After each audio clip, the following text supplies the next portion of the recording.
TV MS టీవీకి స్వాగతం. ఆంధ్రప్రదేశ్ మరియు తెలంగాణ ప్రజలందరికీ మా నమస్కారం. Welcome to MS media. ఈరోజు జెడ్పీహెచ్ హై స్కూల్ ఆగిరిపల్లిలో ఉన్నాము. ఇక్కడ ఇన్ఛార్జ్ హెచ్ఎం గారితో కొన్ని విషయాలు మాట్లాడదాం. నమస్తే మేడం. చెప్పండి మేడం, మీ స్కూల్ ఇన్ఫ్రాస్ట్రక్చర్ ఏ విధంగా ఉంది, ఇంట్రడక్షన్ ఇవ్వగలుగుతారా? నా పేరు బీవీఎస్ లక్ష్మి, నేను ఇన్ఛార్జ్ హెచ్ఎం ఇక్కడ జెడ్పీహెచ్ఎస్ ఆగిరిపల్లి. మా స్కూల్ స్ట్రెంత్ వచ్చేపాటికి 514 మంది. అలాగే మాకు క్లాస్ రూమ్స్ వచ్చి 14 క్లాసెస్ ఉన్నాయి. అలాగే ఎన్ఎస్ ల్యాబ్, పిఎస్ ల్యాబ్, అలాగే మాకు ఎక్స్ట్రాగా ఉర్దూ, సాంస్క్రిట్ క్లాసెస్ కూడా ఉన్నాయి. స్పెషల్ టీచర్స్ ఉన్నారు. అలాగే ఇంక్లూజివ్ ఎడ్యుకేషన్కి కూడా ఒక టీచర్ ఉన్నారు. అండ్ మాకు ఒక 4 ఎకరాల్లో ప్లే గ్రౌండ్ ఉందండి. Biggest play ground and biggest school in the mandal and head క్వార్టర్స్లో మాదే. అండ్ అంతా కూడా ఇక్కడ మీడియం ఆఫ్ ఇన్స్ట్రక్షన్ ఇంగ్లీష్ అండి. ఇన్ఫ్రాస్ట్రక్చర్ అంతా బాగుంది. అలాగే ఇంకొక విషయం ఏంటంటే, మాకు ఈ కాన్స్టిట్యుయెన్సీ మొత్తం నూజివీడ్ కాన్స్టిట్యుయెన్సీలో మోడల్ హై స్కూల్గా మా స్కూల్ సెలెక్ట్ అయిందండి. దానికి ఒక 3 crores దాకా మనకి లొకేషన్ ఉంది, మంత్రి గారితో సపోర్ట్తో. అలాగే మాకు ఐసీటీ ల్యాబ్స్ వస్తాయి. పిల్లలు కూడా చక్కగా ఇక్కడ అన్ని చుట్టూ హ్యాబిటేషన్ చాలా పల్లెటూరు నుంచి వస్తారండి. అలాగే మేము ఐఎఫ్పి ప్యానల్స్ ప్రతి క్లాస్కి ఉన్నాయండి, దాంతోనే బోధన చేస్తూ ఉంటాం. అలాగే మాకు washrooms for boys and girls విడిగా ఉన్నాయి, సఫిషియెంట్గా ఉన్నాయి. అలాగే వాటర్ ఫెసిలిటీ కూడా మాకు ఆర్ఓ ప్లాంట్ ఉంది. అండ్ తర్వాత మాకు పోయిన సంవత్సరం పాస్ పర్సెంటేజ్ 70% ఉందండి. అంతకుముందు సంవత్సరం అయితే 3 IIIT సీట్స్ కూడా వచ్చినాయి.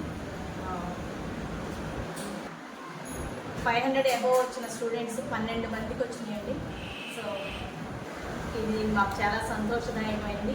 అలాగే ఈ సంవత్సరం ఇంకా మేము కృషి చేసి పాఠశాలలో 100% తెప్పించుకుంటామని, అలాగే మేము పిల్లల్ని 100% అటెండెన్స్ ఉండేటట్టుగా చూస్తామని టీచర్స్ అందరూ కృషి చేస్తున్నారు.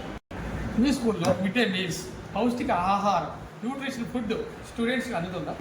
యాజ్ పర్ నామ్స్ ఏదైతే ఉందో ప్రతిరోజు ఆ మెనూ ప్రకారం ఒక్క సీతమ్మ మధ్యాహ్న భోజన పథకం నిర్విరామంగా జరుగుతుంది. అలాగే పిల్లలకి చిక్కీ, రాగి జావ, చిక్కీ, అలాగే పౌష్టికాహారం, గుడ్డు ప్రతిరోజు వారికి యాజ్ పర్ మెనూ పెట్టడం జరుగుతుందండి. పిల్లలకి విద్యతో పాటు క్రీడలు కూడా ఆడిస్తున్నారా? అదేవిధంగా ఏదైనా విద్యార్థికి అనారోగ్య అస్వస్థ పాలైతే ఎటువంటి చర్యలు తీసుకుంటాం? క్రీడల్లో మేము ఒక రకంగా ఫస్ట్ అండి. నిన్న మనకి అమరావతి ఛాంపియన్షిప్లో మా స్కూలు కబడ్డీలో. నమస్తే అండి, నా పేరు వి సాయి కిషోర్. నేను ఆగిరిపల్లిలో పీడీగా వర్క్ చేస్తున్నాను. అయితే మన రాష్ట్ర ప్రభుత్వం వారు ప్రతిష్టాత్మకంగా నిర్వహిస్తున్న అమరావతి ఛాంపియన్షిప్లో ఏలూరు తరపు నుండి మన స్కూల్ నుండి కబడ్డీకి, తర్వాత వాలీబాల్కి, తర్వాత యోగాకి మేము రిప్రజెంట్ చేయడం జరిగింది.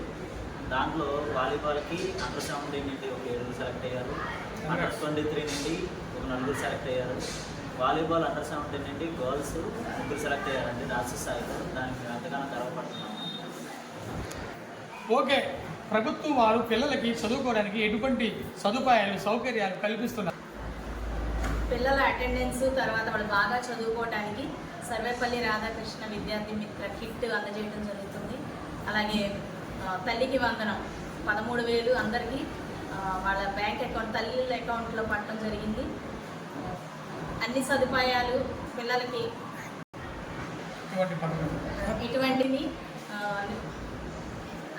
మంచి సంక్షేమ పథకాలని విద్యార్థులకు అందిస్తున్న మన విద్యాశాఖ మంత్రి నారా లోకేష్ గారికి, అలాగే మన మండల లెవెల్లో ఉన్న MBO 1, 2 గారికి, అలాగే మా DEO మేడం గారికి, DYEO గారికి అందరికీ మేము నమస్కారాలు తెలియజేస్తాం.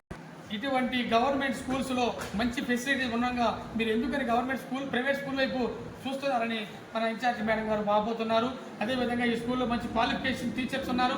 అదేవిధంగా మంచి పౌష్టిక ఆహారం అందిస్తున్నారు, మంచి క్రీడలు, మంచి ఆరోగ్యం, ఇన్ని ఫెసిలిటీ ఉండగా ప్రైవేట్ స్కూల్స్ ఎందుకని పెడుతున్నారనే ఆలోచనలో బాధపడుతున్నారు. విద్యార్థుల తల్లిదండ్రులను ఒకసారి ఆలోచించి ఇక్కడ అనేక ఫెసిలిటీ ప్రొవైడ్ చేశారని గమనించవలసిందిగా ఎంఎస్ మీడియా తరపున మేము కోరుతున్నాం. అదేవిధంగా ఇటువంటి స్కూల్ని హెచ్ఎం గారి స్థానంలో ఉండి తల్లి పాత్ర పోషిస్తూ ఇన్ఛార్జిగా అనేకమైనటువంటి ఉన్నత విద్యని క్రమశిక్షణ డిసిప్లిన్ వెళ్తున్నటువంటి హెచ్ఎం లెజెండరీ హెచ్ఎం గారికి విజనరీ హెచ్ఎం గారికి కంగ్రాచులేషన్స్ మేడం, హార్ట్లీ వెల్కమ్.